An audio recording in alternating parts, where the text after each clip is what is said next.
Well, the goal here is to create 1 million theremin solos. No, actually, we've talked about that a lot. Why don't you tell them something with we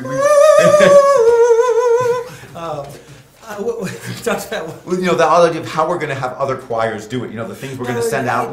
And this is actually an update to the whole Schirmer 19th century model of printing. Why don't you talk about what we want to send along with it? That you would send, when you'd have these loops that would go, you'd hear every sound, what you would approximate. How someone does a seagull is however they want to do it, or a dog bark.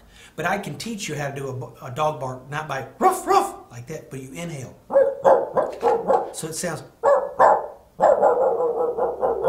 more distant.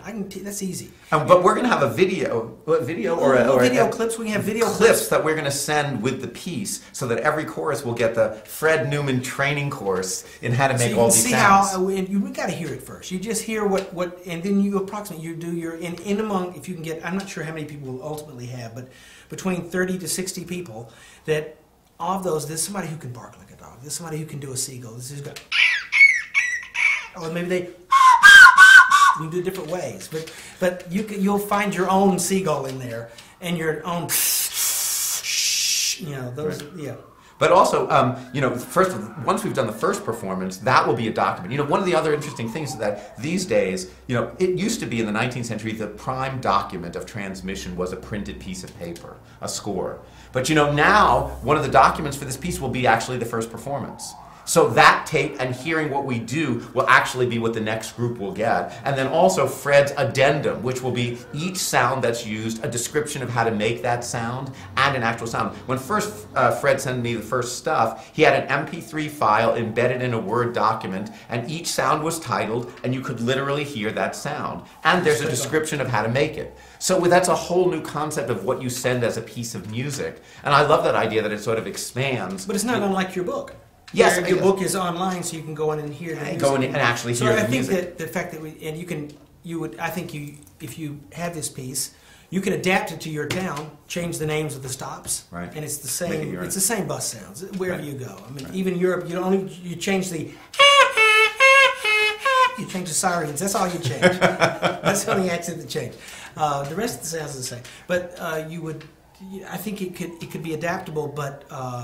Downloadable. I mean, all that stuff you can download, you can hear, you can see. In fact, I think it would be great if Schirmer could actually just put that stuff online, and then whoever's going to perform it, watches, and it just, you know, I think it's a recognition that it's a multimedia world, and why not take advantage of it, and why be limited? I mean, to some degree, I have to put it on a printed page, but I'm thinking of this piece as the printed page plus Fred's addendum, and that would be part of the fun of the piece as well, is, you know, hearing that sound, trying to do it. I mean, Fred has this wonderful book called Mouth Sounds, and in it is a book of but it's great. It's a book of all these sound effects, and each page is a description of how to do it, and there's a CD that goes with it where you can actually hear him doing it, and that's how you learn the sounds. And that was what I imagined as the model of how they would do it. So it changes also your whole process of what is a rehearsal.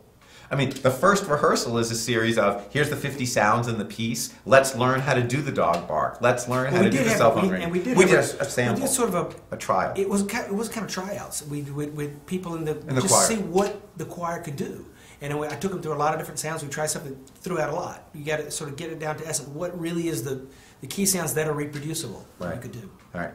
And they do them a little different. But you know, sometimes they surprise us. Like they had a fantastic beatboxer. That kid was just awesome. You know, so it also actually accesses different expertises on the part of the chorus that they might not even know they had, or that traditional music doesn't. You know, who knew that was a valuable trait? You know, who could do the best siren?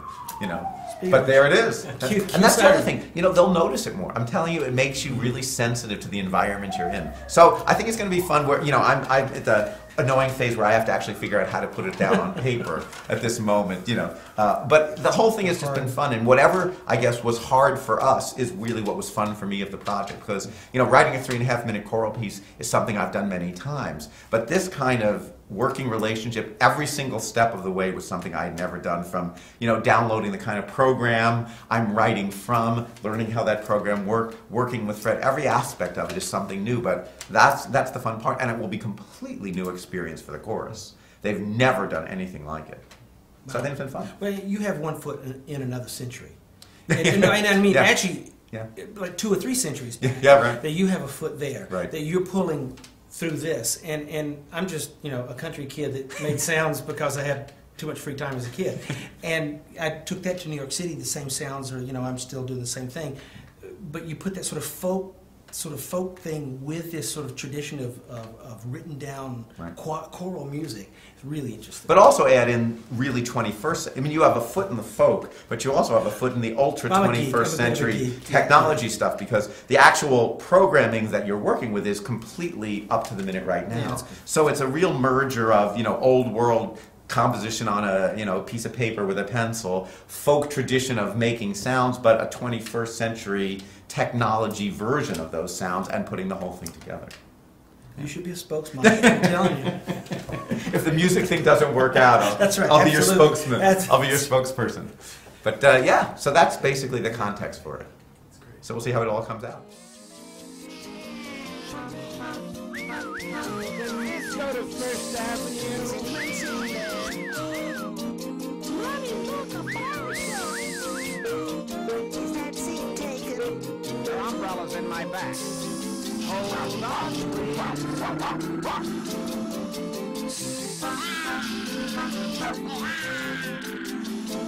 Your umbrella's in my back.